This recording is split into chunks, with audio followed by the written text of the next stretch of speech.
Ehud Olmert, the former prime minister of Israel, said that if Israel would stop talking about the two-state solution, if people would stop, and instead there would be movements for equal rights in Israel, Israel's over. This was Emeritus Rabbi Yaakov Shapiro. Together we are diving into one of the most profound and profoundly troubling aspects of modern Israeli society, the intersection of religious ideology and military power in the Israeli Defense Forces, and the impact of this fusion on Jewish identity itself. Welcome back to SaltCube Analytics, where we challenge mainstream narratives and dive deep into global events. I'm Thomas Karat, your host, presenting weekly insights from recognized thought leaders like diplomats, academics, intelligence experts, and sometimes activists of some sort.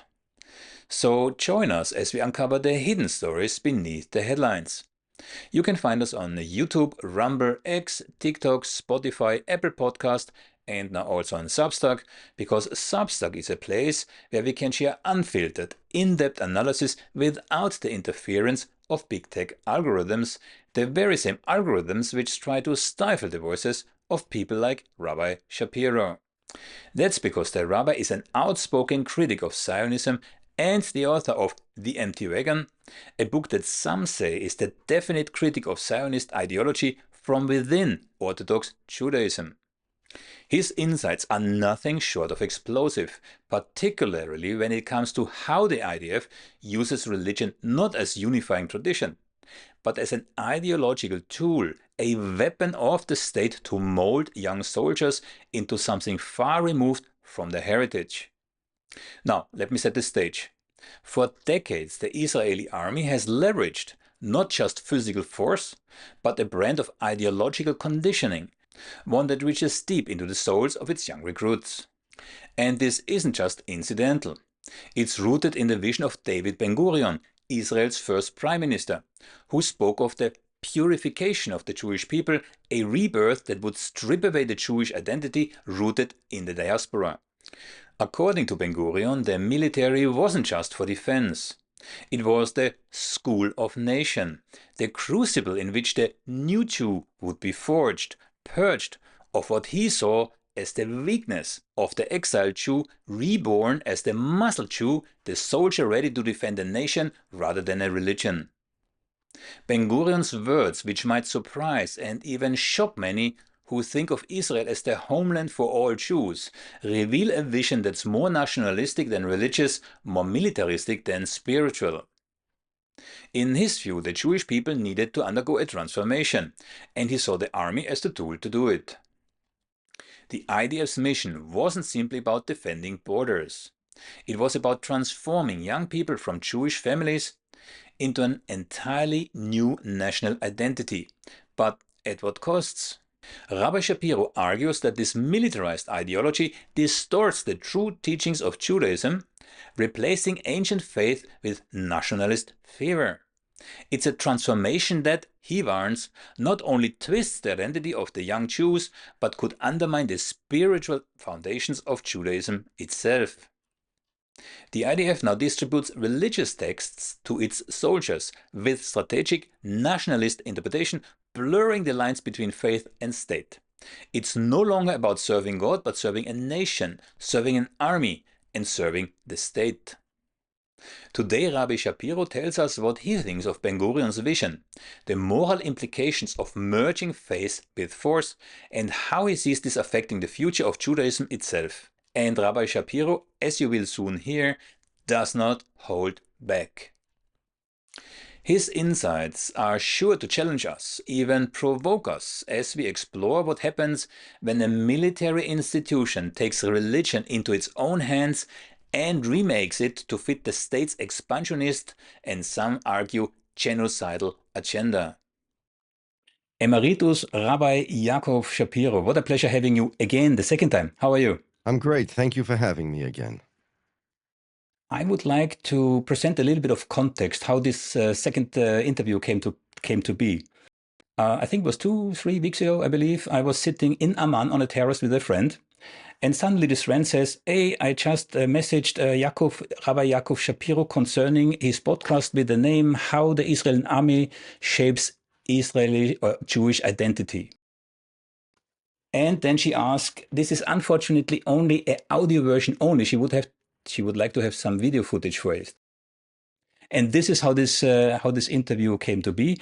And since we're on it, from our last interview, there was one quote that with which I have quoted you a number of times, inclusive to Chaim Breshitz, which I have interviewed not so long ago. You referenced to him in the interview, and the quote from you was, and it's really, really fitting: Zionism burns Jews as fuel. So whenever I quote this, people for a second or so are speechless. Yeah. So this quote is so powerful, yeah, because it demonstrates so clearly what you try to describe. So, dear Rabbi, why Orthodox Jews refuse to serve in the Israeli army? That's one of the topics that we would like to discuss. I will also put a link to the podcast that I just referenced in the description below if someone is interested. But maybe we start with I think it's now a month-old court ruling that Orthodox Jews have to serve in the army. Please. Israel's army is different than all other armies in the world. And as we'll discuss later, it's the reason because Israel is different than all other countries in the world. Extremely important to understand that second point, because Israel's uniqueness amongst all the other countries is really, without that, that's the core issue for all the issues that people speak about regarding Israel. Israel's army is different than all the other countries in the world in the sense that all armies are armies designed for military purposes. That's pretty obvious. An army is designed for military purposes to defend a country. But Israel's army was designed specifically, deliberately, to be more than just a military. It was designed to be an educational institution. And the reason why it was designed to be an educational institution, I'll explain what type of education in a moment, is because Israel's different than all other countries, it needed a specific type of education for its citizens that other countries don't need. The particular type of education that Israel's country is designed to impart, the particular type of education that Israel was designed to be an institution for, I'll quote Ben-Gurion. The admixture of people, Ben-Gurion said, into the army, which flows from foreign exiles, will be cleansed. The people who come in from foreign exiles, the Jews that enter the army, they will be cleansed, refined, and purified from harmful garbage, harmful foreign garbage. That's the purpose of this education. Jews need to be cleansed, refined, and purified from harmful foreign garbage in the melting pot of Jewish brotherhood and through military discipline. The barriers between communities will be torn down. And true unity of a new nation, reviving its youth, will be forged, which will draw from an ancient past saturated with struggle. Ben-Gurion believed, quote, that the Israeli army, it is incumbent upon the army to be the cultural tool for the fusion of diaspora Jews, their unity, and their cultural elevation. So for some reason, Ben-Gurion felt that the Jews, other people not, other armies don't do this, they're just militaries. The Jews need to be cleansed, refined, purified, culturally elevated. They need to be cured of their foreign garbage.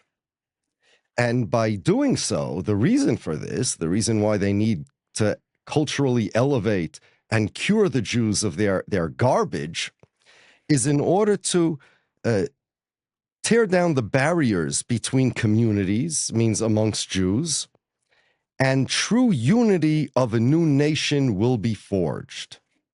So what Ben-Gurion is saying is that the army is used to forge a new nation. So Maybe a first, bit context.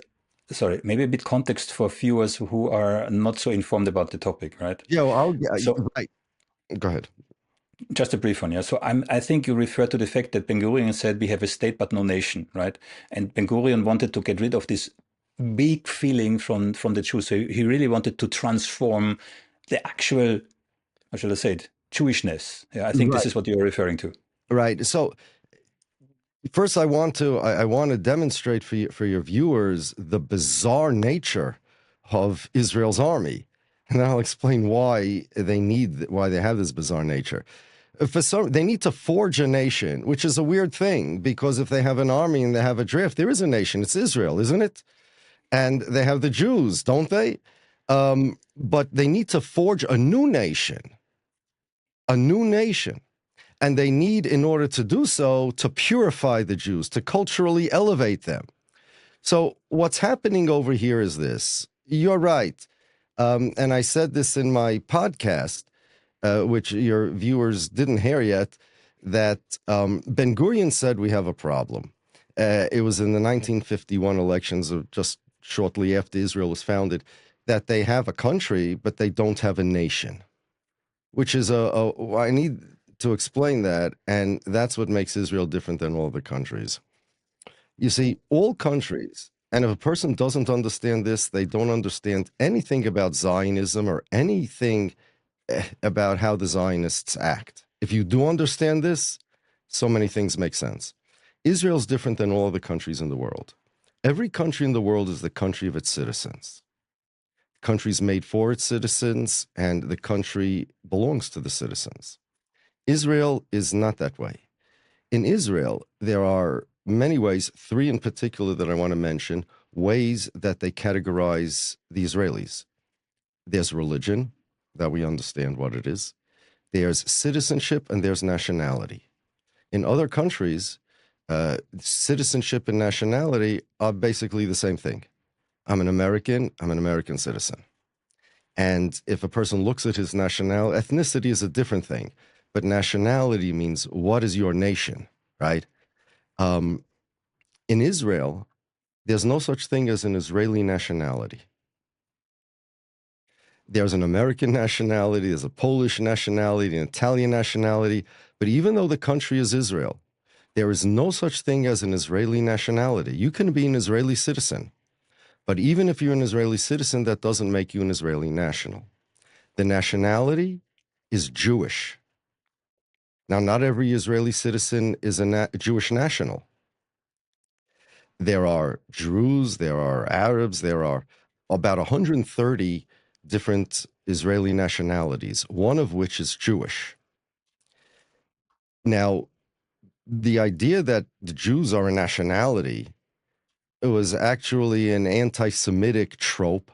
The Russians used it because in the Russian identity cards, they described, let's say, Christians as a religion, but Jews as a nationality, like Estonians, for example. And in Israel, they decided to use this idea that the Jews are a nationality. They're also a religion. And the second thing is that whereas all countries are the countries of their citizens, Israel is not the country of its citizens. Israel's 2018 nation-state law says that Israel is the country of the Jewish nation. Only Jews have rights to self-determination, which means to rule over themselves in Israel, which means that whereas, let's say, in America, America is the country of the American citizens, and if you're not an American citizen, you have certain rights here, but America is not your country. The country was made for the citizens, right? In Israel, the country was not made for the citizens. It is not the country of its citizens. It is the country of some nationality, which, by the way, doesn't exist. The Israelis, the Zionists invented the idea of a Jewish nationality. Jews are religion. And step one is to invent a Jewish nationality. And step two is to create a country, Israel, that is the country of that nationality. You could be an Israeli citizen. You can be an Israeli citizen for, in theory, in the future, thousands of years. You could be a Zionist. You could fight in the Israeli army. Let's say you're not Jewish. Let's say you're a Christian living in Israel. Let's say you're a Druze living in Israel. Now, the Druze are very loyal to Zionism. They fight in the Israeli army. They are some of the fiercest fighters. And you could become an Israeli Knesset member. You could become a Supreme Court justice. You could speak Hebrew with a perfect accent for 1,000 years and 1,000 generations. But you have no self-determination rights in Israel because you're not of the Jewish nation, because you're not Jewish. That means that only the Jews are allowed to control Israel. So if the Jews are a majority, they're in control of Israel.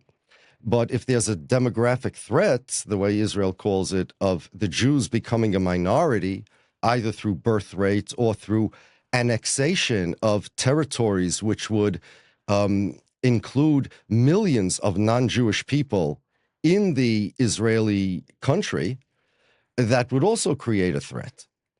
And that would violate the idea that Israel is the country of the Jews. So they would either have to make sure that the Jews retain a majority, or they would conceivably be legally, theoretically, if the Jews become a minority, let's say through birth rate, something they can't control, we assume, they would conceivably legally be allowed to do things to make sure that the minority of Jews still have control of the country. One way or the other. I mean, they'll deal with this, cross this bridge when they get to it. But one way or the other, only Jews have a right to self-determination in Israel. Israel, they've said it many times, is not the country of the Israeli citizens, it's the country of the Jews. And that is Zionism. That's step one of Zionism. That Israel is the country of the Jews. Yeah.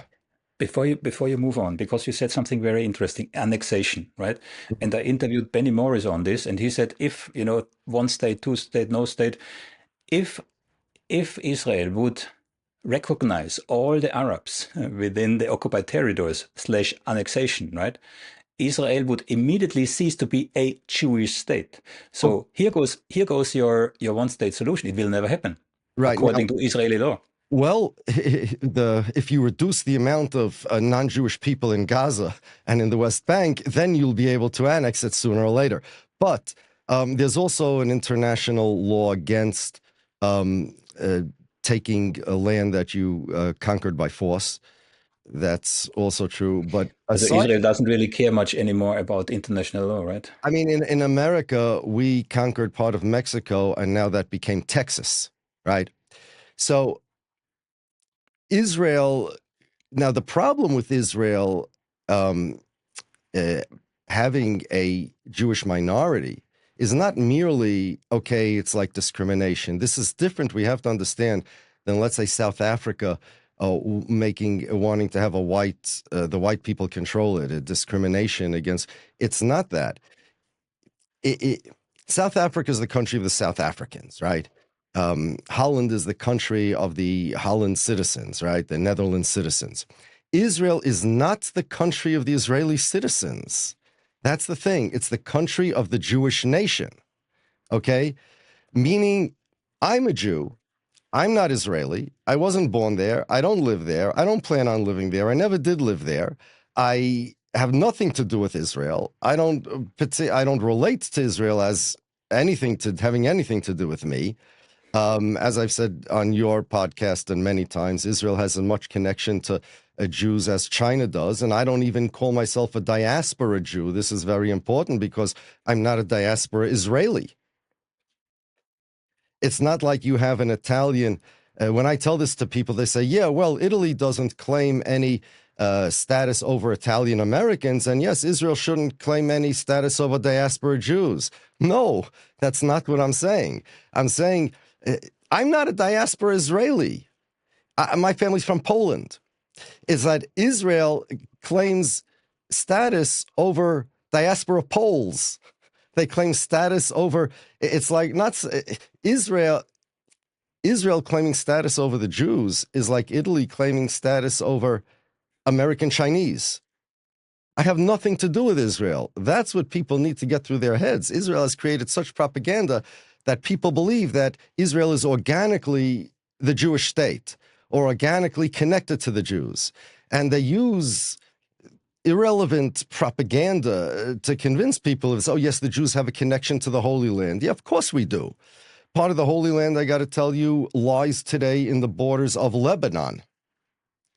Part of Israel, a lot, is not in the borders of the Holy Land. When the Ottomans, the Turks, the Romans, the Mamluks owned the Holy Land, we had the exact same connection to it. Jerusalem is the same Jerusalem to us, whether the Israelis own it, or the Turks own it, or the Romans own it, or the Mamluks own it.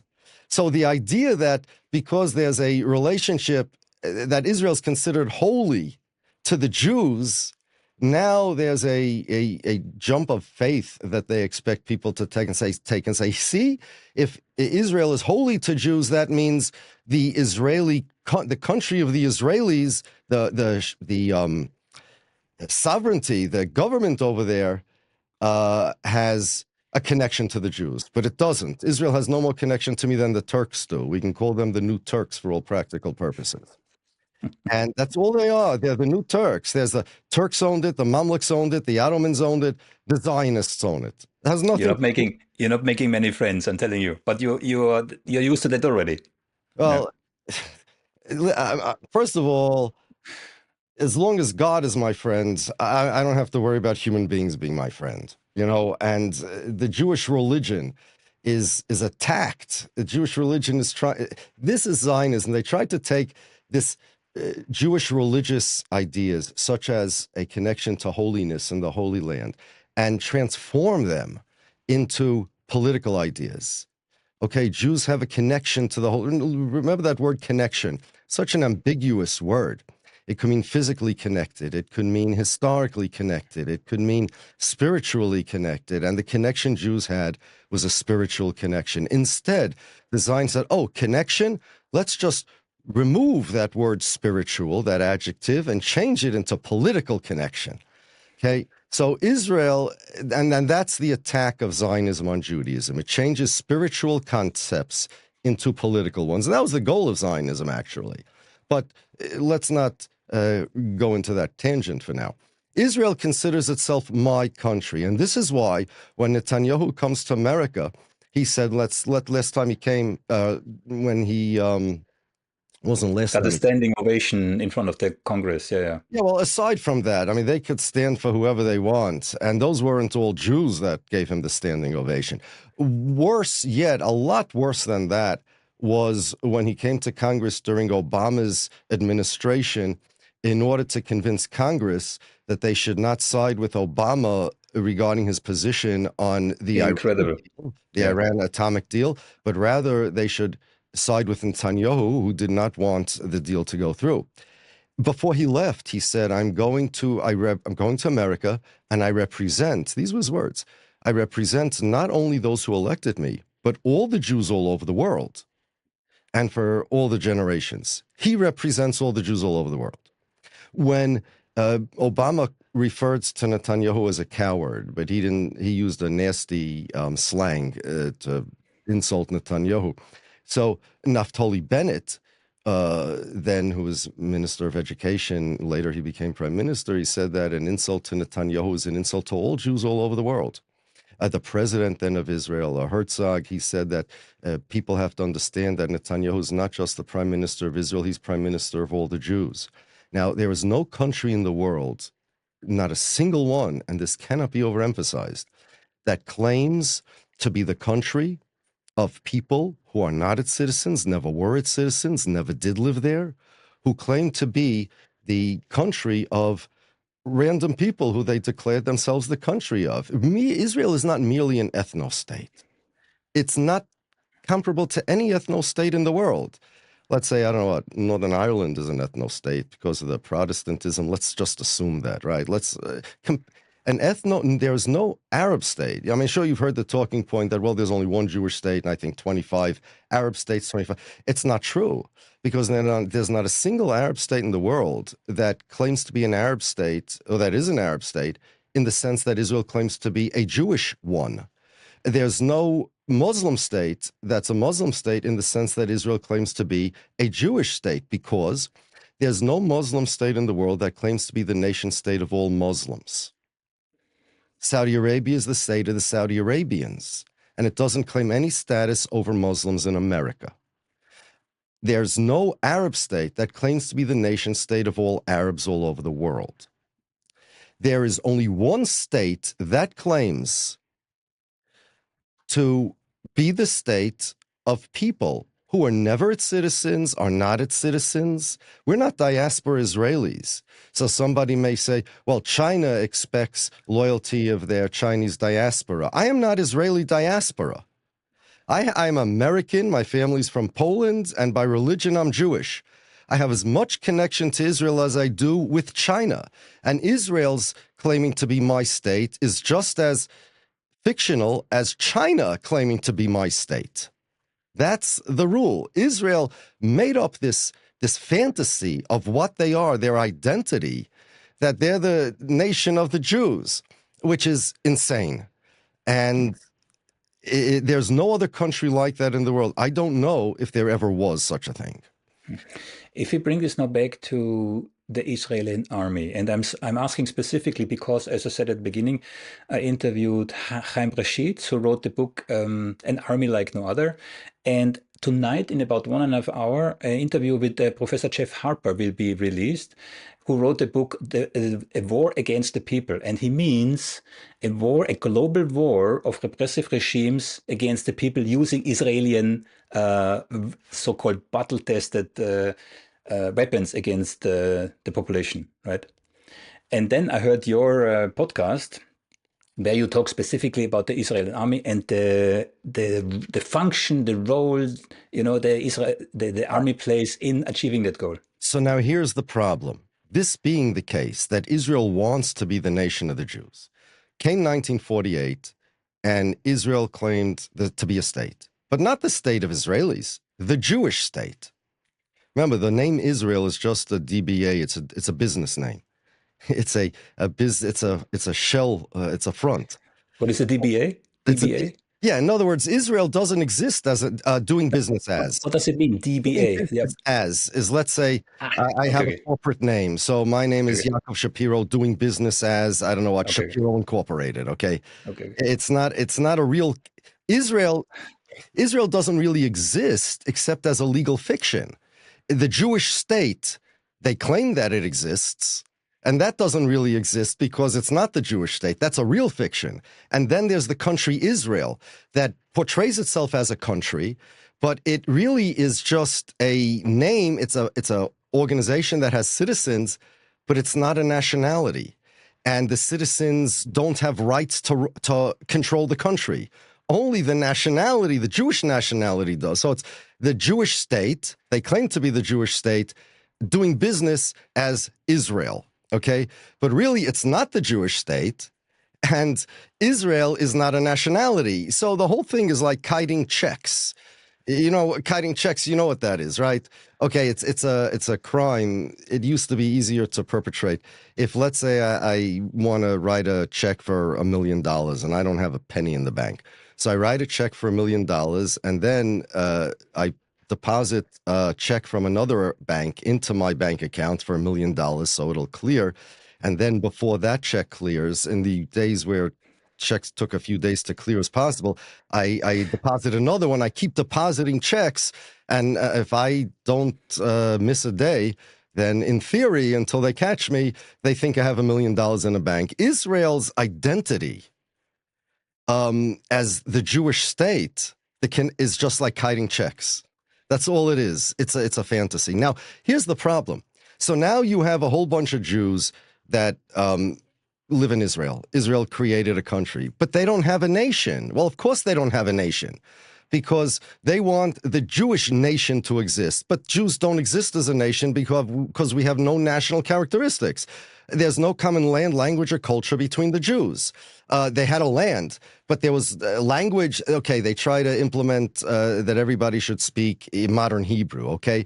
But the Jews have nothing in common in terms of culture, which means they may have common descent from Abraham, and even that is not true with regard to converts, and it's not true with regard to people who are not halachically, according to Jewish law, Jewish. Let's say you have a Jewish father and a non-Jewish mother. According to Judaism, you're not Jewish at all.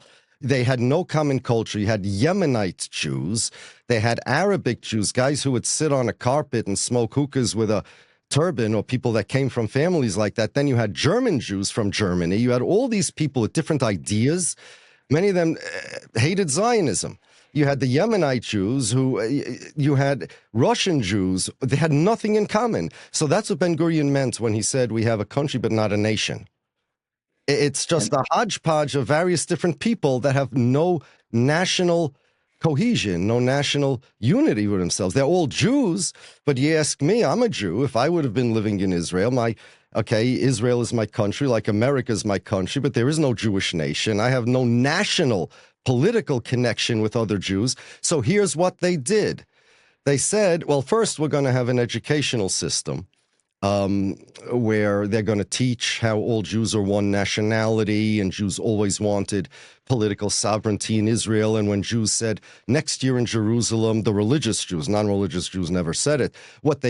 It's not that they meant that we want a messianic renewal of the world and the holiness of God's Spirit should be presented to everybody. That's not what it means, but that is what it means. Instead, it means the Jews always wanted self-determination in Israel, and Jews always had its eyes, and Israel's the fulfillment of it. So they created a indoctrination camp, which is their educational department. The problem is not everybody goes to public schools. The Haredim, who are the anti-Zionists, don't go to the public schools. Do you know how many they actually are percentage-wise from the overall population? They say about 10%. 10% and fast growing, right? Fastest growing. There's also a taxonomy problem because people think mistakenly that settlers are Haredim. And in a certain sense, they call themselves Haredim, Dati, Haredi, Leumi, whatever, in a certain sense. But let's not get the taxonomy wrong. We're talking about the anti-Zionist Haredim, who are the ones who the settlers gladly go to the army. They want to go to the army because they're nationalists. They're real Zionists, more Zionists than the secular Zionists. But because they have a different religion. See, the secular Zionists are secular, and they have this civil religion called Zionism, which we'll discuss shortly. It's godless, has nothing to do with God. Then there are the settlers who believe, they also have a different religion. We consider their religion idol worship. But it's similar to, let's say, I know, the Christians, the missionaries come to me always and tell me that in my scriptures, Jesus is there, and my scriptures really support Christianity. Muslims who are involved in what they call dawah outreach tell me that my scriptures support Islam, and Islam is really the fulfillment of my scriptures. And the Zionists, the settlers, will tell me that my scriptures support Zionism. But just as... And they have a lot in common with me. I have something in common with the Muslims. We both have monotheistic religion. We believe in the same first cause necessary existence God. I have something in common with Christians. We have the Old Testament, the Ten Commandments, etc. And I have a lot in common with the settlers. We both keep the Shabbos and we eat kosher food and stuff. But the religion of the settlers is just as far from me as any of these other religions that claim to be found in my scriptures. So people should not confuse Orthodox Jews with who aren't Zionists with the settlers. They're idol, literally. I mean that literally. They are considered idol worshippers in our religion. In any case, so these Haredim have no. We deny the existence of any Jewish nationality. And even if there would be a Jewish nationality, the idea that Israel is the state of that nationality is a unilateral declaration of the Zionists, which has no basis in reality. So there's two things they invented: a Jewish nationality, and even if you'll concede that there is such a thing as a Jewish nationality, the idea that the creation of Israel in 1948 is now the state of all the Jews of that nationality. Who said so? How in the world did that happen? And that's what the Haredim, that simple common sense logic, the refusal to be indoctrinated, they have a problem because of the Haredim. So they therefore decided that the army is the only hope to indoctrinate the Haredim with the religion of Zionism. So from 1948, as I said, 1951 really, Ben-Gurion decided that the army is going to create a nation. And that's what it means. We're going to teach them things in the army. It'll cultural elevation. It'll get rid of their foreign garbage. It will teach them to be Zionists. And here, hold on. Okay. I want to quote you from the Knesset member Yoel Hassan from the Kadima party. He discussed in 2010 a problem that Israel has. Quote, he says, I brought up the issue to Prime Minister Netanyahu. 53% of first graders in Israel are not receiving a Zionist education. I told him that this is a danger that threatens our very existence and more dangerous than the threat of a nuclear-capable Iran. Listen, this country knows that nothing here is guaranteed, and we also know that of the eventual price we will pay for such deviations. We shouldn't have to come to that. Let's face this problem, this schism. Let's face the direction things are going, and let's deal with it. The way they deal with it is to insist on drafting the Haredim into the army. Now, look what he said, that Haredim, meaning people who don't believe in Zionism, are a worse threat than nuclear Iran. Okay? Another one, the former head of the Mossad, a guy by the name of Ephraim Halevi, addressed an army veterans gathering in 2011, and he was quoted by the Israeli newspaper Yediot Achronot, quote, the danger that threatens Israel's existence, even more serious than the Iranian nuclear threat, is the Haredi sector's growing extremism. Now, in terms of extremism, the Israelis, the Zionists, like to portray themselves as these happy-go-lucky, life-loving people who all they want is to be left alone to sip lattes in their Tel Aviv cafes. And all these religious fanatics on the West, you have these Palestinians in Gaza. They're all Islamists. They all want to take over the world for Islam. And in the East, in Yerushalayim, in Jerusalem, you have the Orthodox Jews that, with their fanaticism, all we want to be is nice secular Jews. The truth is very different than that. The truth is that the Zionism is the most fanatical religion. It's a civic religion. It doesn't involve God, but it's a religion in the sense that rather than pursuing practical goals, it pursues goals that conform with their ideology. They'll die for their ideology. They'll kill for their ideology. They'll sacrifice their lives for their ideology, and the ideology is Zionism. And I want to give you, go ahead. Just if I may, because you said they are more dangerous than a nuclear-armed Iran. Mm-hmm. So what type of extremism are they so afraid for? Religious extremism, what? They're afraid that, okay, like I said, Zionism, state of Israel, is really not, it doesn't exist. It's the Jewish state. You know, Ehud Olmert, the former prime minister of Israel, said that if Israel would stop talking about the two-state solution, if people would stop, and instead there would be movements for equal rights in Israel, Israel's over. In other words, that's exactly what Benny Morris also said. Exactly yes, that. Yeah. That's what because here's what they did. You know, people say if you say Israel shouldn't exist, you're an anti-Semite. Zionists say this, but you're allowed to criticize Israel's policies, right? So I want to criticize one policy of Israel. That's all I want. The policy is that Israel's the state of the Jews. Change that to Israel's the state of the Israelis, and then all Israelis have equal rights, one person, one vote. They'll say, but then you want to destroy Israel, then Israel's destroyed. So like I said, Israel's a legal fiction. It exists on paper. Israel, when they say destroy Israel, it's such a violent word, destroy, because it conjures images of bombs going off, right? Instead, so let's not destroy Israel. Let's say we want Israel to evolve, to progress, to improve. You have people, Zionists say that they're places that are much worse than Israel. Okay, Nazi Germany, terrible. Hitler, big monster, right? Okay, get rid of Hitler, change the policy, no more Nazis. Germany just improved because now people have equal rights. United States of America, women get a right to vote, black people get equal rights. The country is improved.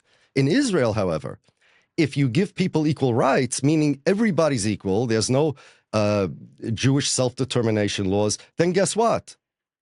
You didn't improve the country, you destroyed it. So everywhere else in the world, if you give people equal rights, so you improve the country, it progressed, it evolved. In Israel, if you give everybody equal rights, you destroyed the country. And that's their existential threat. The Zionism is an ideology that creates Israel's identity. Israel's identity as Israel, Israel's existence as Israel, only exists because of an ideology called Zionism. Like Soviet Russia without communism isn't Soviet Russia. Israel without Zionism is not Israel. And therefore, if you are not a Zionist, you are a threat to Israel. Much worse than if you have a bomb. Israel can fight back against bombs, right? They have their own bombs. They have nuclear weapons. But they don't have nuclear weapons against anti-Zionist Jews.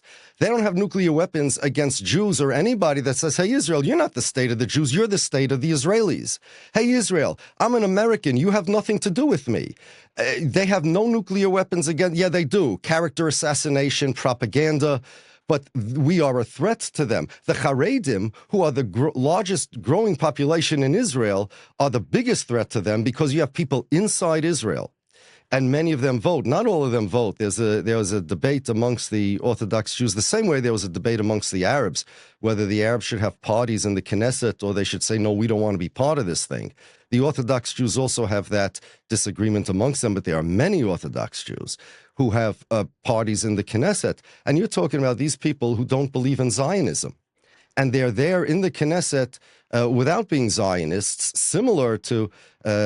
by way of analogy, they have a different agenda, but their agenda is to protect Judaism and protect our rights, but they're no more Zionists than the Arabs that are in the Knesset. Now, some people may argue, and many do, that once you sit in the Knesset for all these years and you can end up influenced by Zionism, and I'll bet you that the Arabs that are in the Knesset will be accused, rightfully or wrongfully, but perhaps rightfully, eventually, of being influenced by the Zionists there too, because they have to deal with the Zionists, so they'll have to compromise, and that's the danger of trying to fight from the inside. In any case, that's why the Haredim are a bigger threat than nuclear Iran, because they don't have nuclear weapons.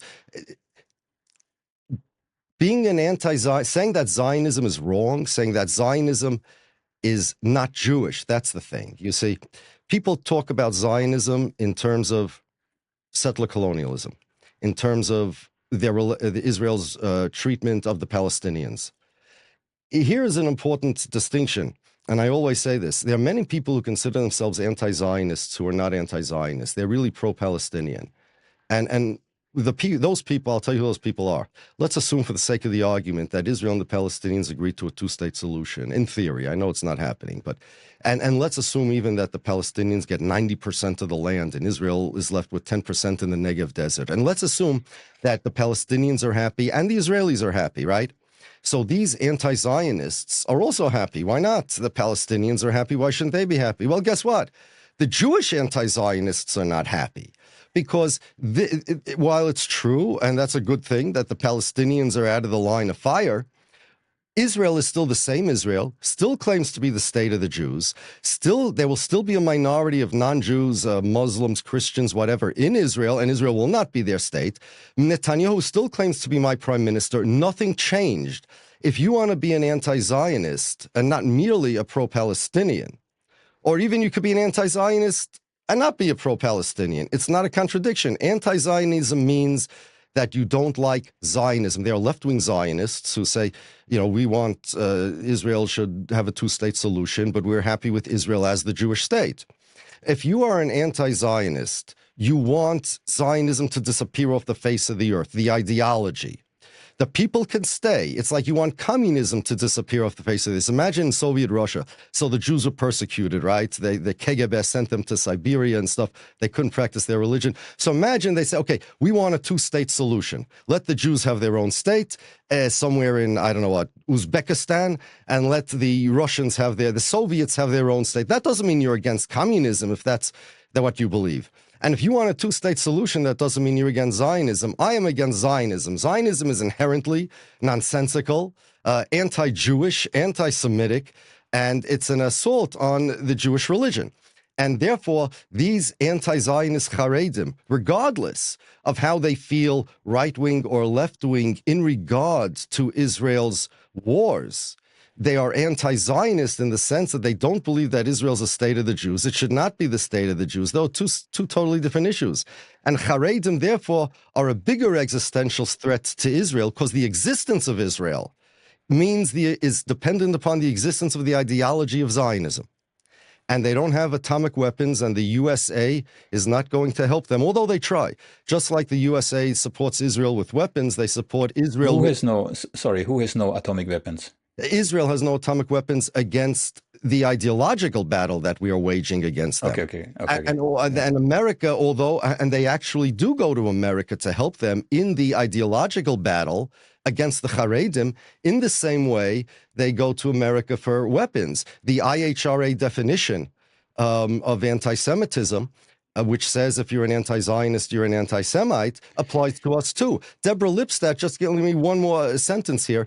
Deborah Lipstadt was on a podcast with Peter Beinart, and Deborah Lipstadt asked, well, she claimed anti-Zionism is anti-Semitism, and said, well, what about the Satmar Hasidim? The Jews is the largest Hasidic sect in the world. And they are very outspokenly anti-Zionist,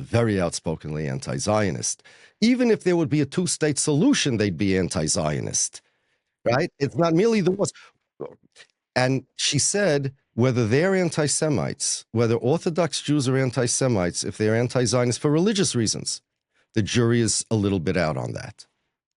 There is a landmark court case ruling concerning Professor David Miller, who was sacked from the university in Bristol. I interviewed him. And the court in the UK ruled that anti-Semitism does not equate anti-Zionism. Those are two distinct terminologies, right? I'm not entirely sure this is over yet, but that was the court ruling in February.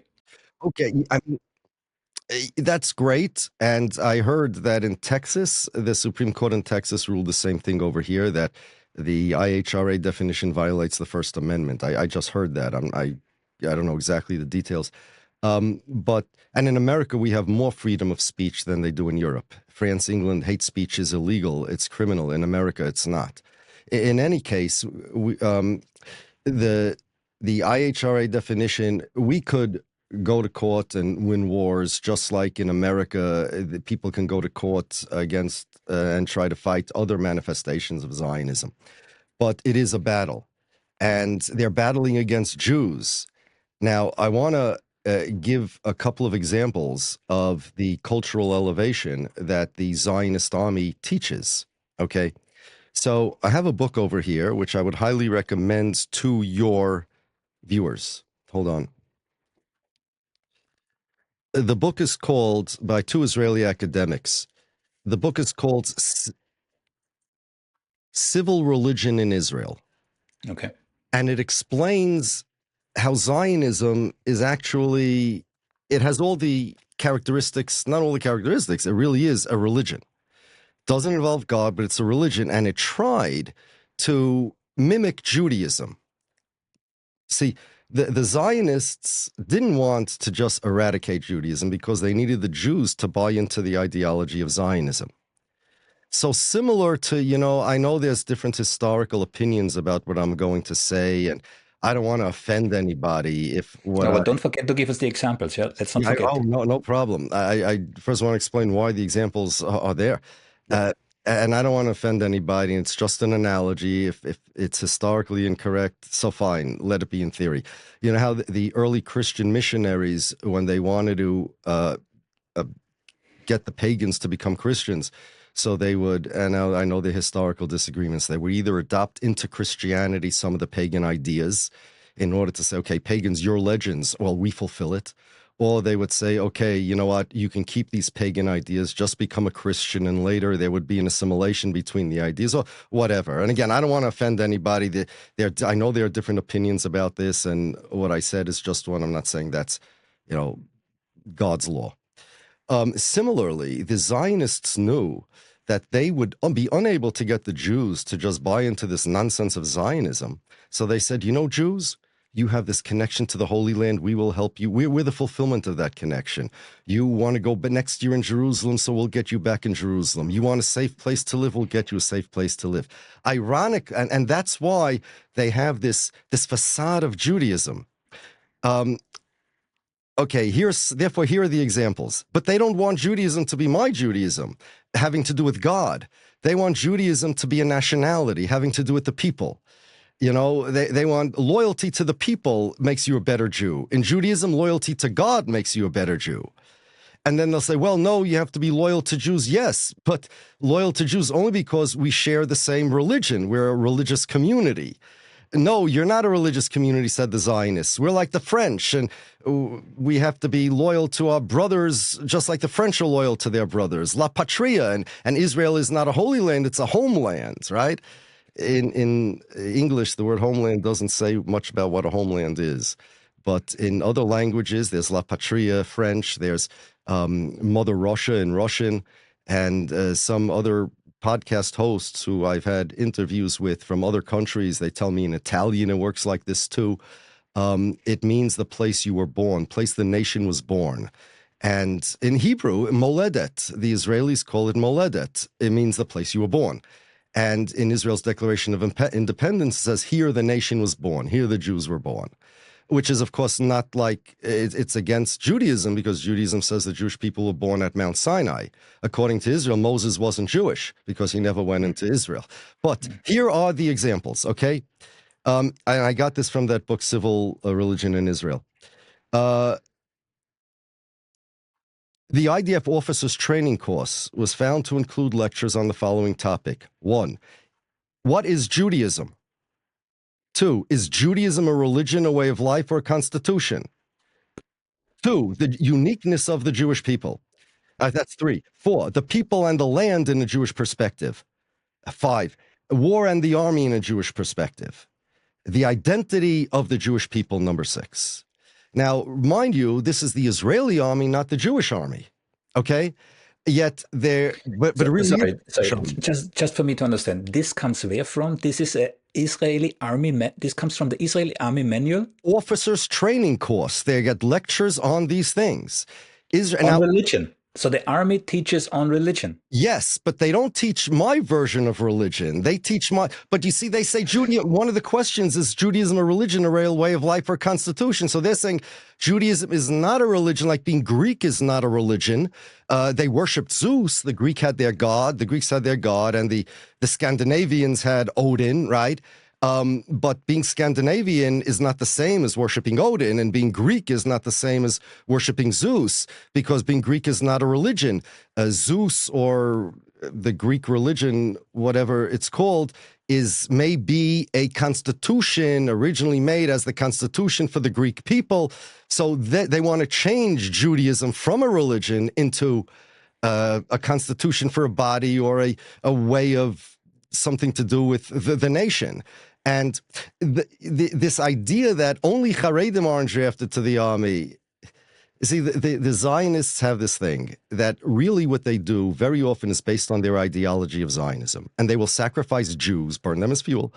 They will sacrifice their own people. They will sacrifice their own benefit in order to fulfill the ideology of Zionism, which is their religion. Without Zionism, they have no identity, no Jewish identity. I discussed this last time. So to save their identity, otherwise they don't exist. Remember, if you without Zionism, you've destroyed Israel. So they therefore want to be as Jewish as possible. And we once, 10 years ago in America, we once had a giant, about 40,000 people there protest against the Israeli attempt to draft the Haredim into the army. That evening, a local city councilman is like a city government of a local city. We have a city council, one of the councilmen who was part of a Orthodox Jewish district, and he himself was an Orthodox Jew, but a big Zionist, again, idol worshiper. He asked me to be on his radio show that evening to discuss the event. And on the other side of the radio show, by radio hookup, because of the time difference, was a guy, Dov Lipman, who was then a Knesset member in Israel, also a Zionist. He was one of Yair Lapid's Yesh Atid party, which they were the ones who wanted to draft the Haredim into the army. And the host mentioned to this Knesset member, he said, I don't understand. Do you know, by the way, Thomas, that you're only drafted into the army if you're a Jew? You're an Israeli citizen and you're not a Jew, you're not drafted. There are a couple of exceptions, the Jews and the Circassians, which are very, very small percentage, not even a percentage, a very small percentage of the non-Jews. But if you're a Christian, you're a Muslim, an average Muslim, you're not drafted. Only Jews are drafted into the army. So the whole draft is not even an equal burden. So they asked him, why draft only the Jews? Why not draft Israeli citizens? And his answer was, well, the IDF is the army of the Jews, and therefore Jews must serve. Somebody else can volunteer, but only Jews must serve. Remember, so here we have two things going on. We have on the surface, there's this Israel portraying themselves as a, this liberal, gay rights, only democracy in the Middle East, who just love, they draft even girls into the army, and everybody's equal, and we're the most liberal. But the truth is, beneath that veneer, there is a religion that we are the state of the Jews, the only country in the world that does this, that we are not just an ethno-state. They are the state of all the Jews. Netanyahu's my prime minister. They expect loyalty from me. I want to continue with stuff they teach in the army. Okay?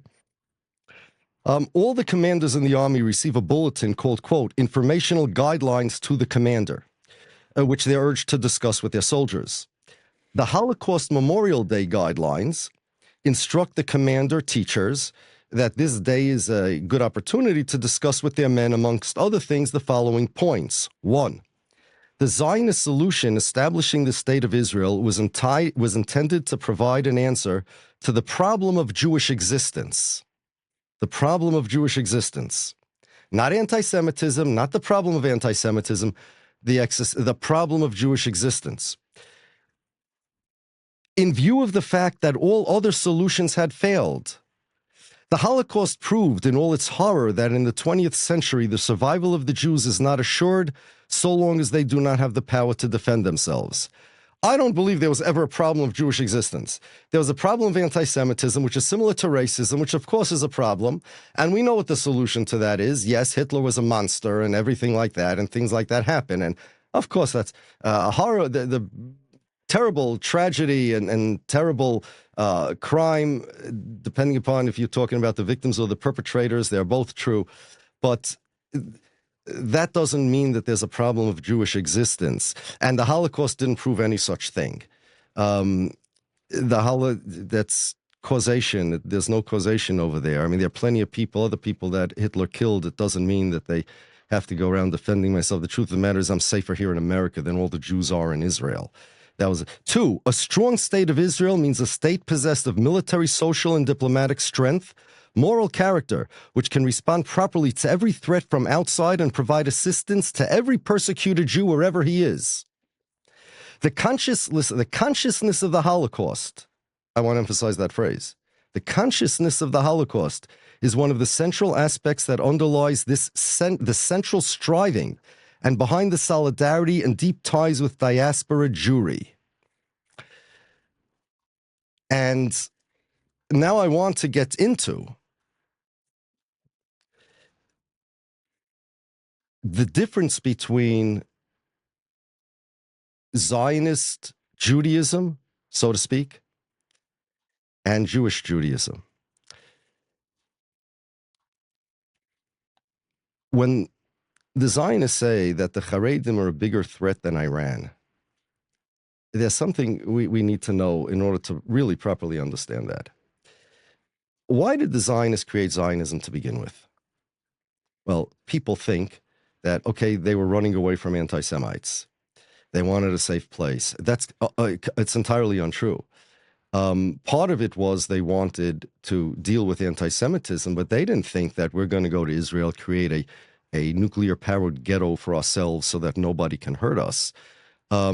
Theodor Herzl wrote, it's in the last page of his book, The State of the Jews State, that once Zionism gets off the ground, anti-Semitism will disappear off the face of the earth. The Zionists believed that the Jews as they were, are disgusting, they're weak, they're immoral. They had the anti-Semitic tropes, and they believed that in order to purify the Jews, remember those words, purify, culturally elevate the Jews, we have to change their aspirations, their ideologies, into, well, normal things, like instead of being like me, who everybody would hate, be like Ariel Sharon, who everybody would love. Didn't work out too well for them, did it?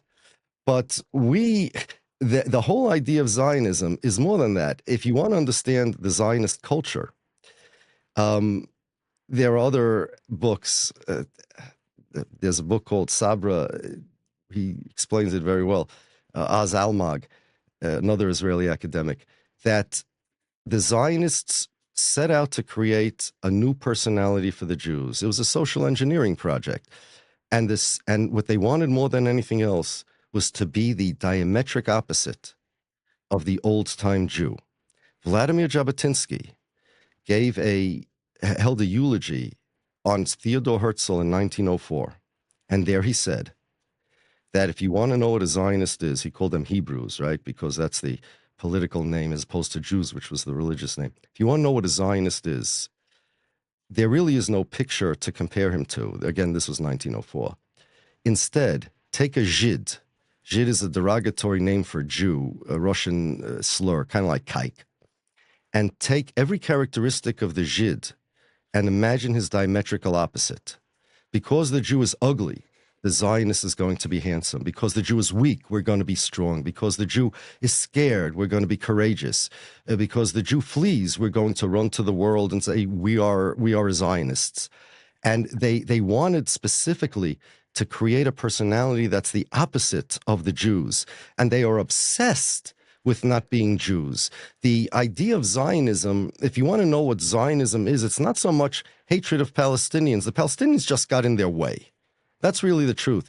Even if there were no Palestinians in Israel, even if Israel would have been, if Palestine would have been a land without a people, which it wasn't. And by the way, the evangelicals invented that phrase, not the Jewish Zionists. But even if it would be, the Zionists would still be the same Zionists today. They just wouldn't have a problem with it. It's a logistical problem, the fact that they have all these Palestinians there. They would be the same Zionists, the same personalities, and the thing they hated about the Jews most was that the Jews hate militarism. Jews, yes, they're right, would rather run than fight. Life is holy to us, such that we don't want to go down fighting. We want to live. You know, there's no glory in going down fighting. There's no. The whole warrior ethos was antithetical to Judaism, that they hated, and therefore, here's what they wanted. I'm reading now from a book. It's called The Founding Fathers of Zionism. Okay, it was written by a guy, Ben-Gurion Netanyahu. That's the father of Benjamin. Ben-Gurion Netanyahu, he was a famed, I'm reading from the back, the famed historian, Professor Ben-Gurion Netanyahu, who showed the Jewish people the road to survival, freedom, and revival. He was an academic, and he wrote a book about the founding fathers of Zionism. The founding fathers of Zionism, according to him, were Leo Pinsker, Theodor Herzl, Max Nordau, Israel Zangwill, and Zev Jabotinsky. Now, you notice a big name is missing here, Ben-Gurion. That's because Ben-Gurion Netanyahu, and by his upbringing, Benjamin Netanyahu, are big proteges of Jabotinsky. And Jabotinsky and Ben-Gurion didn't get along. Ben-Gurion used to refer to Jabotinsky as Vladimir Hitler. They didn't get along. Now, listen to this. Now, in order to understand Zionism today, the particular type of Zionism, you need to understand Jabotinsky. We had Ben-Gurion saying that in order to create a nation, in order to purify the Jews, you have to bring them into the army. And we see what the army teaches. Yes, no country with freedom of religion would tolerate this in an army. Even if there is no separation of church and state, like let's say UK, they wouldn't tolerate speaking about religion in an army. But that's Zionism. But the dominant version of Zionism today is Jabotinsky's. Jabotinsky's party, the revisionists, morphed into the Chayrus party, which ended up being today's Likud. Okay, so listen to this.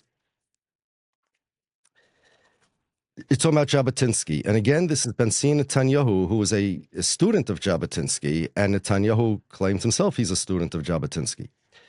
Jabotinsky viewed military service as not only a duty performed for the sake of honor, a civil and human duty, but even a sublime value that the state is based upon. Therefore, he agreed to introduce into the Jewish state even hardened criminals who have served their sentences while refusing to let in army deserters from any country.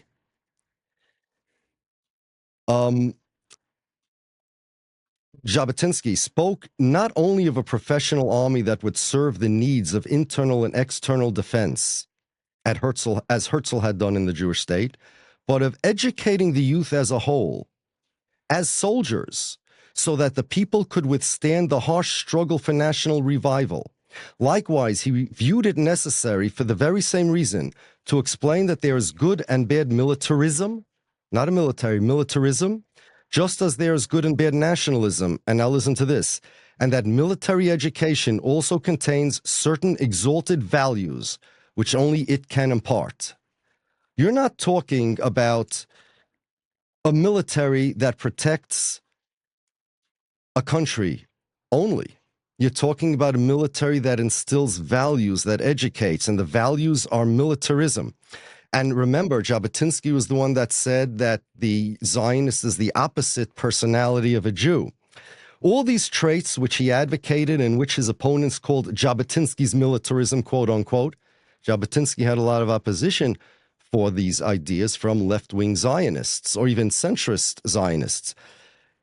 All those traits which he advocated and which his opponents called, quote, unquote, Jabotinsky's militarism became those of the youth movement that he created, and in time became those qualities which the Israeli army today instills into its troops, virtues which the citizens of Israel are proud of. So now I got to tell you, this Jabotinsky, he was crazy. He really was not only fascist influence, but he really had a lot of fascist ideology. You look at his youth, he had youth groups, Beitar Youth, which are much more extreme than his revisionist party. And you look at the songs that this youths sang. You're talking about the 1920s, right? Stuff like, they called themselves, their youth group, one youth group was called Bris Habaryonim, which means the organization of thugs or hoodlums or bullies, some word like that. And they sung,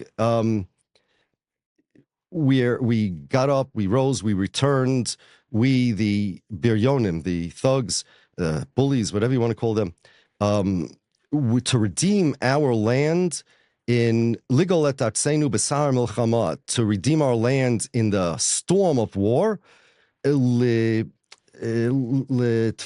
Nachlatenu Biyad Ramah, to demand our inheritance with a strong hand. And the chorus of this song goes, in blood and fire Judah fell, in blood and fire Judah will rise up. And this is a uppity song. War for our freedom. For our freedom, there'll be war, and if freedom dies, revenge will live. It's like blood, fire. In another song, the Beitar anthem, it goes, Migov rikavon viafar, from a pit of decay and dust. Migov rikavon viafar. A new race will arise for us. We will create a new race. Gaon v'nediv v'achzar, proud and generous and cruel. And they instilled these. By the way, do you know where the phrase "Free Palestine" was first used? I don't know the Free Palestine, but from the river to the sea, that's in the Likud Charter, no? Yes, Free Palestine. You can Google this. ZOA, that's Zionist Organization of America. Free Palestine posters. The Zionists used it in the 1940s. They were going to free Palestine for themselves. They were saying "Free Palestine." Okay. But these people believe that militancy is an actual virtue, and not merely to protect a country, but and this is the cultural elevation that they want to do to the Jews. So as far as we're concerned, there is no right that any country has to put their citizens through religious indoctrination camps, which is what the Zionist army is. This type of brainwashing, you want to serve you want to get people to serve your country, people have a right to demand that. But the Israeli army teaches people to serve the Zionist gods. Because you said fascism, with your kind permission, I would like to read you one sentence of your email that you sent to me, and it contains fascism, yeah? Sure. As opposed to Nurit Pelet, I'm not talking about them, the Zionists, being indoctrinated specifically against Palestinians, but rather a militarism as a value in general, in the fascist tradition, the fear-mongering that puts them in a perpetual state of paranoia. Right. So Jabotinsky was fascist influence, and he used a lot of fascist ideology on his students or his youth groups. And this has nothing to do with the Palestinians. Even if there would be no Palestinians, they believe that militarism is a inherent value. It enhances a person's personality, specifically the personality of the Jews, which need this type of militarism because they believed they had this perception of Jews, and they still do. And it's funny the way they use it. It's really humorous, and I'll get there soon if we have time, that the Jews who are weak, cowardly, they had this really caricature type, stereotype, anti-Semitic picture of Jews as being unmanly, and in order to overcompensate, that's the word. Zionism is an overcorrection for the Jewish personality. They needed to be like this in order to feel proud about themselves, in order to feel nobody's going to mess with us, in order to feel, and this was before any Palestinians, before the Holocaust this was. Jabotinsky never saw the state of Israel. He died in Hunter, New York. And he's now, they moved his body to Israel. But he was never around when Israel was created. He was never around during the Holocaust even. And this is before a Holocaust, the fear-mongering. If I may, is there a chance in your estimate that Israel really could go into the direction of fascism? Because it has all the hallmarks going in this direction. The only way that Israel's going to go into something like fascism is from the settlers. And it's not really fascism. The settlers in their religion, again, Jabotinsky was a secular Zionist, in the very similar to fascist tradition. I can't imagine these youths being brought up, blood, fire, stuff like that. Revenge. These are kids. What do you want from them? But the settlers have this holy war kind of thing. And if you want, I could show you how the Israeli army today molded the religious zeal, zealousness of a religious warrior, kind of like crusaders. Yeah, please do. Please do. Okay. So every army has a chaplaincy, right? To serve the religious duties of their soldiers. And in the year 2001, I'm reading here from a different book, Yisroel Weiss, the then chief rabbi of the IDF, established what he termed the Jewish Consciousness Unit to instill combat values through what was viewed as the generational arc of Jewish tradition. Okay? This move by Rabbi Weiss deviated dramatically from the military rabbinate's traditional role of simply supporting the standards of religious observance maintained by the troops from religious backgrounds. So they took what was basically a chaplaincy corps, and now this chief rabbi, he established a Jewish consciousness unit to instill combat values through what he viewed wrongly through the Zionist, through the settler idol-worshipping religion, not my Jewish religion, as the generational arc of Jewish tradition. And there's a Rabbi Ronsky, he was the chief rabbi, the subsequent chief rabbi, he was a brigadier general and the chief rabbi. He wrote in the Rabbinate's monthly newsletter, he explained this, quote, "A soldier who sees himself a link in a long change of Jewish military fighters with a national history behind him that is thousands of years old, and that placed before him a distinct Jewish mission and vision, that kind of soldier can call forth immense inner strength before going out to combat in defense of his nation and his land." Now, that was 2001. Until then, it was regular chaplaincy corps. Then it started to be, okay, let's use religion as combat.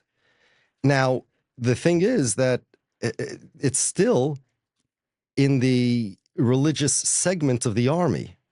In 2016, the IDF transferred this Jewish consciousness unit from the military rabbinate and the chaplaincy corps to the auspices of its manpower division, which means now it had nothing to do with settlers, has nothing to do with Jews, has nothing to do with Jewishness.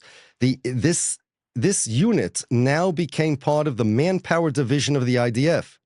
The newly entitled, they gave it a new title, Jewish Consciousness Unit.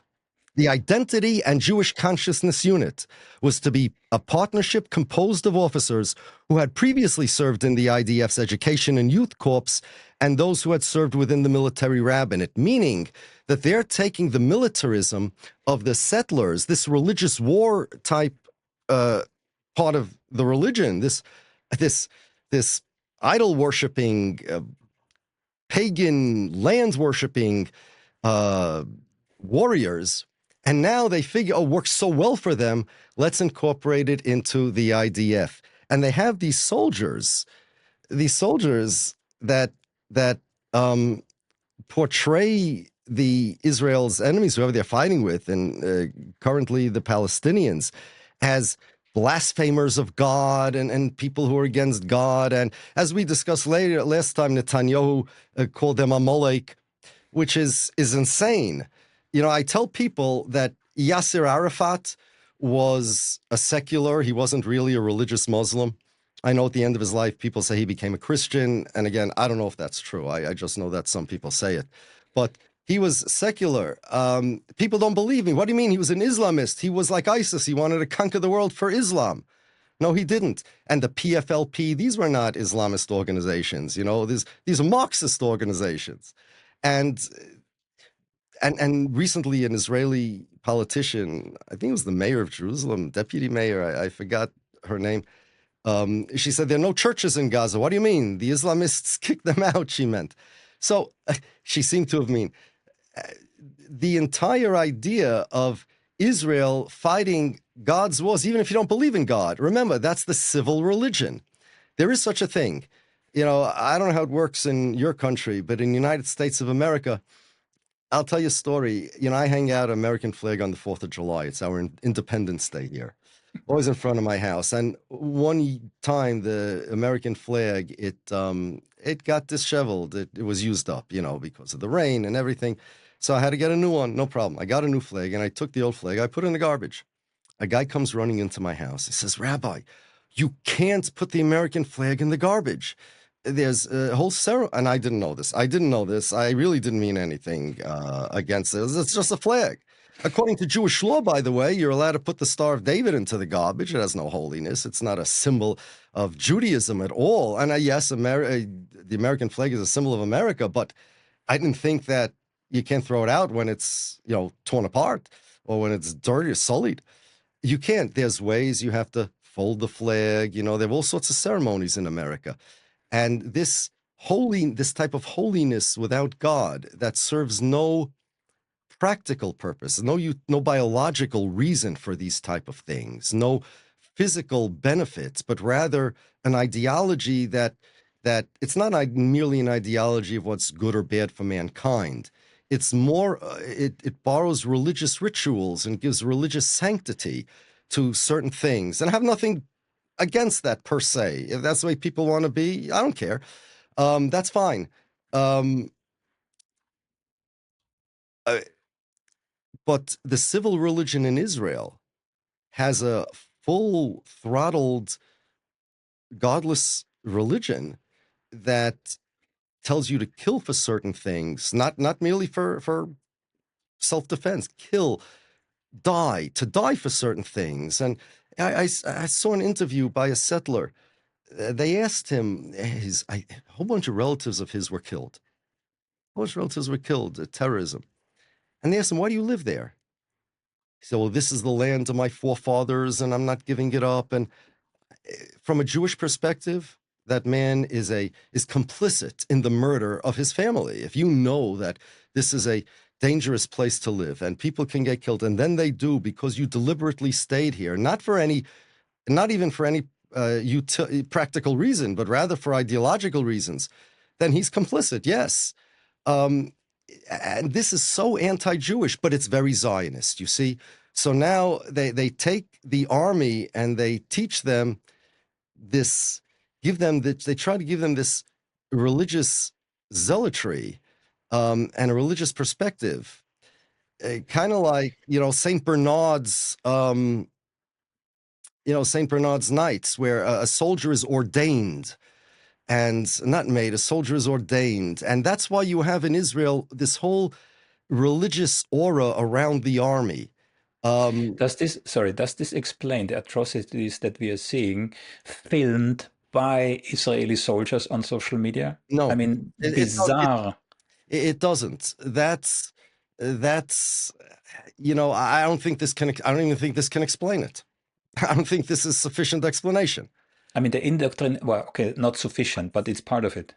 I think what Zionists need in general, and in particular these soldiers, a lot of therapy.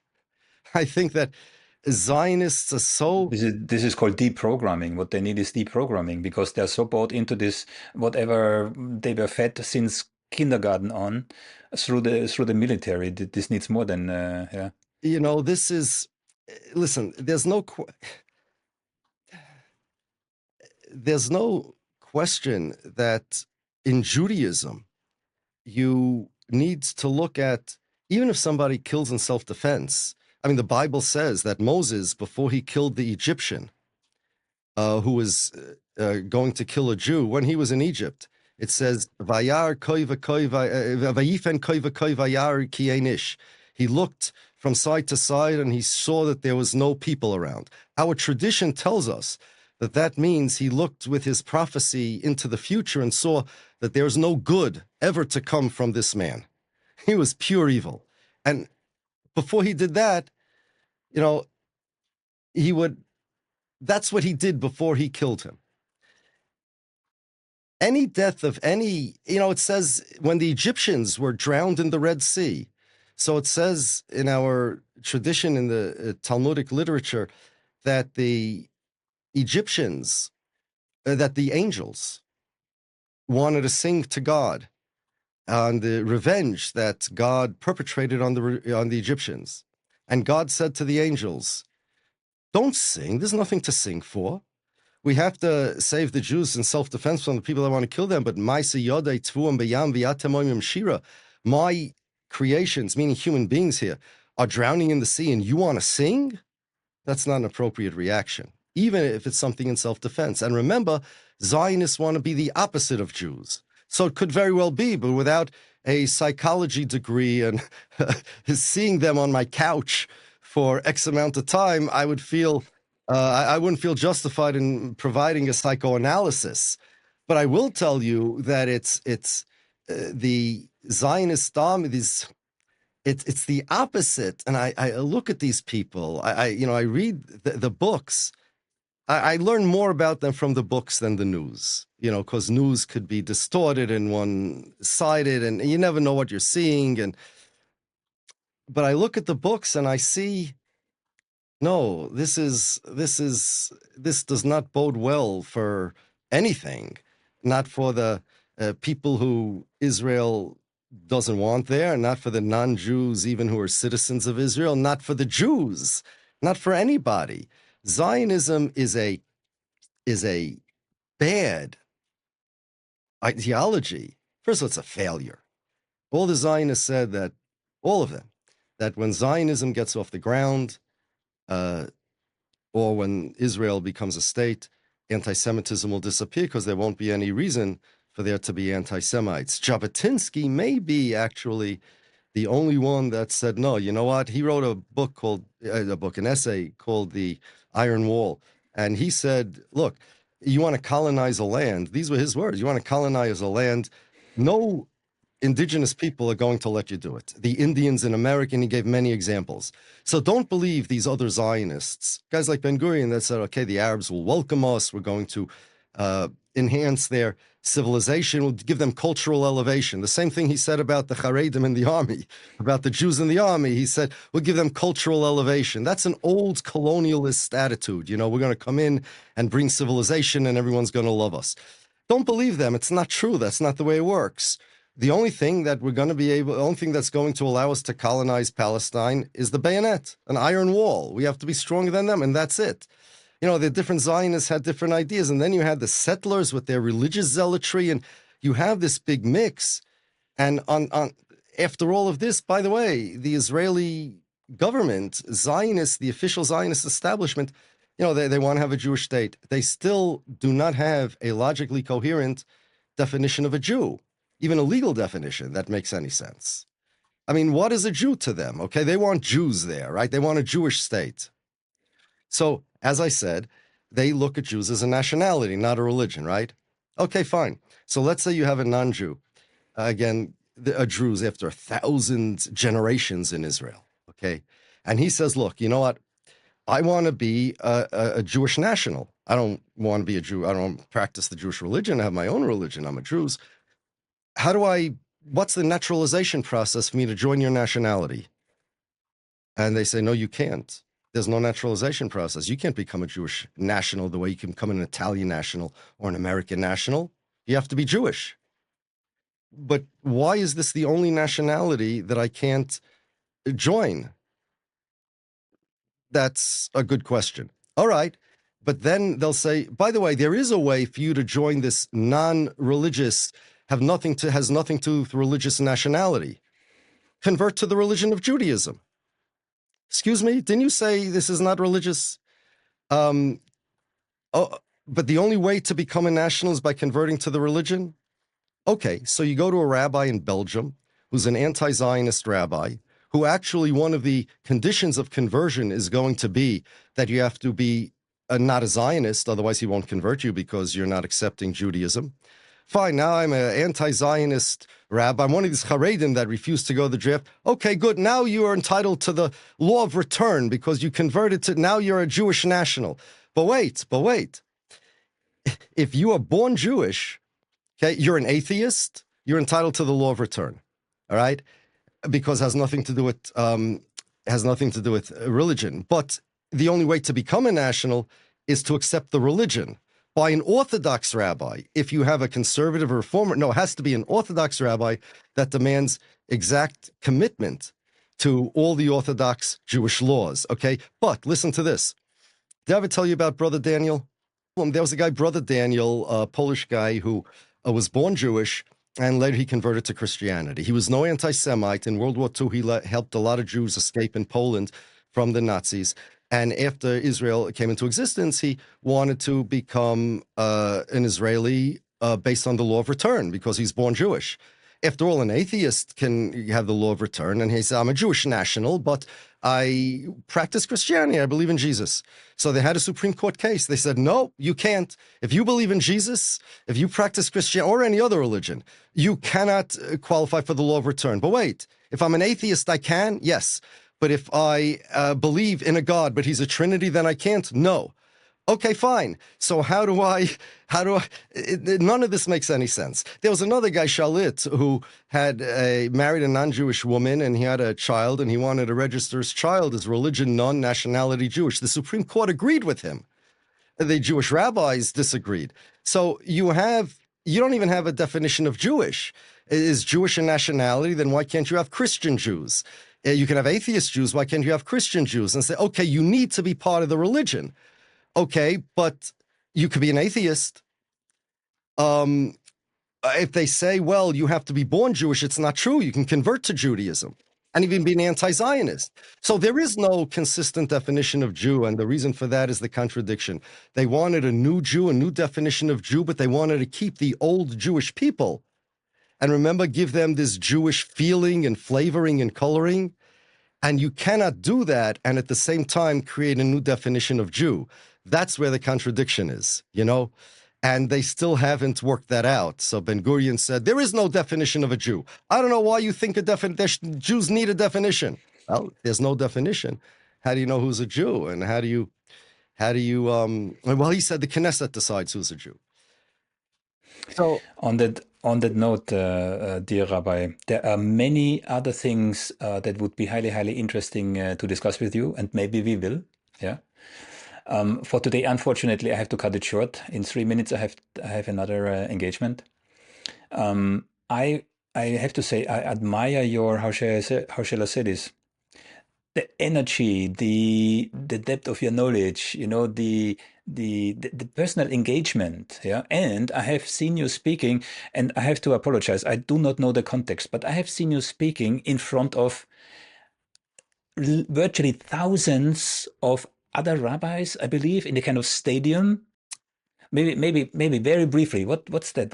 I mean, virtually thousands. That Yeah. was Barclay Center in Brooklyn, and they have basketball games there. We rented it out for our own thing. It holds But you 20. didn't play basketball there. Yeah, well, you noticed there was like a hockey field, I think, but there's a basketball field. The ground was not set up for basketball, then we rented it. But I think from what I understand, there was like close to 20,000 people there. And it was a protest against Israel's trying to draft the Orthodox Jews. Okay. Rabbi, again, it was my pleasure talking to you, and you will definitely hear from me again. Thank you very much. Okay. Pleasure being here. Thank you for having me. Thank you. Thank you for tuning into SaltCube Analytics. We hope today's episode gave you something to think about and challenge the way you see the world. If you enjoyed the show, don't forget to subscribe or follow us and leave a review or a comment. For more insights and discussions, follow us on your preferred social media platform, especially on Substack. It's free, unbiased, and unhindered from corporate influence or shadow banning.